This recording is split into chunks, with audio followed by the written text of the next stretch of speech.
UFC 284 is set to go down this Saturday, February the 11th from Australia. In today's video, I'm going to talk about knee injuries for 3 fighters who are on this card. And stick around to the end where I will give my take on the return of Kevin Lee to the UFC. Hey, it's Kevin from MMA Injury. I'm a physical therapist and an MMA fight fan who is your source for analysis of fighter injuries, rehabilitation, and return to fighting. Tyson Pedro versus Modestas Bukauskas. This is the first fight I'd like to talk about. You know, say what you want about Modestas and Tyson Pedro as far as their elite level of MMA athletes, but they are in the UFC, so that says something for them. First of all, Tyson Pedro, he was out for more than 3 years after an ACL injury or ACL surgery subsequent to an injury. I heard one fight analyst talk about this fight, and they were talking about Tyson Pedro and how he was worked over by Shogun Rua. Well, there was a reason he was worked over by Shogun, and that was because he blew out his ACL. And this particular analyst didn't mention that, but that was a pretty good reason for him to go down and to defeat in that fight. But at any rate, he was out for about 3 years. He had his first surgery that did not go well. He really never got back into a fight training situation or fight camp before that surgery started giving him problems. He subsequently had to have his ACL reconstruction redone, and that added a long period of time to his recovery. However, he has made it back. He has had 2 wins in his return, and the same is the story for Modestas Bukauskas. You may recall in Modestas Bukauskas' last fight in the UFC, Khalil Roundtree just destroyed his knee with a devastating kick, and Modestas had to undergo surgery to repair the damage. He was let go from the UFC, but he is now back. He actually made his return last year and had 2 good wins in Cage Warriors organization before he got the call back up to the UFC. So now this fight, Modestas Bukauskas versus Tyson Pedro, is one I'm really excited about. It's my personal fight of the night from an injury observer standpoint. Okay, moving on now to Jimmy Crute. He returns to fight for the first time since December of 2021. He was out for knee surgery to repair multiple ligament injuries in his right knee.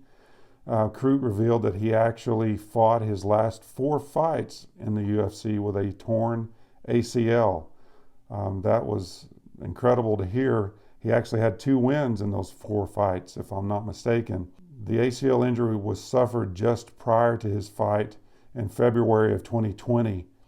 It was an incomplete tear from what I can gather. Looking forward to this fight for for 3 different reasons. Just like with any fighter returning after knee surgery, I want to see how they move in and out as they attack. How do they move side to side? Probably most interesting to me is how that fighter responds to hard leg kicks to the outside of the leg, placed right at or just below the knee. That type of kick has the potential to stress the ACL.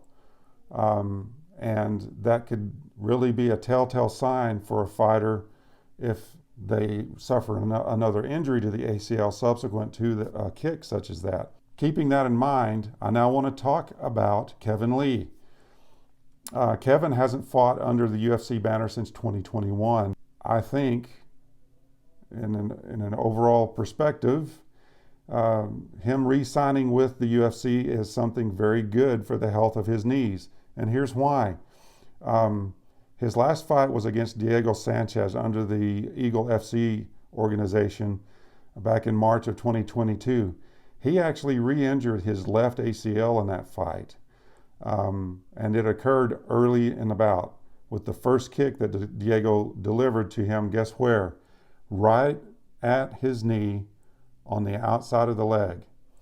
At about the 3:39 mark of that first round, you can see Kevin Lee's knee give way. It was obvious that it was bothering him throughout the entirety of the fight. Now, he won that fight by decision, but now he is back in the UFC, and he will have access to the UFC Performance Institute and probably the best group of rehab professionals for MMA athletes that exists in the United States today. That's going to go a long way to helping him prepare his legs for the rigors of a fight camp as he enters his first fight camp, whenever that is, under his new contract with the UFC. But more so than that, look for those three things that I talked about with Pedro-Bukauskas, with Tyson Pedro, with Jimmy Crute. Watch how they respond to hard outside leg kicks. Watch how they move in and out, jumping in and backing out.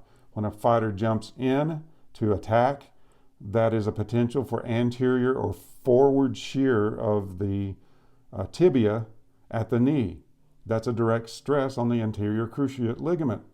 So it just makes sense that if they're hesitant to do such as that, jumping in and out, there could be a problem that they're experiencing. Okay, that's all I have today. If you like the content I'm putting out, please consider subscribing, sharing with your friends.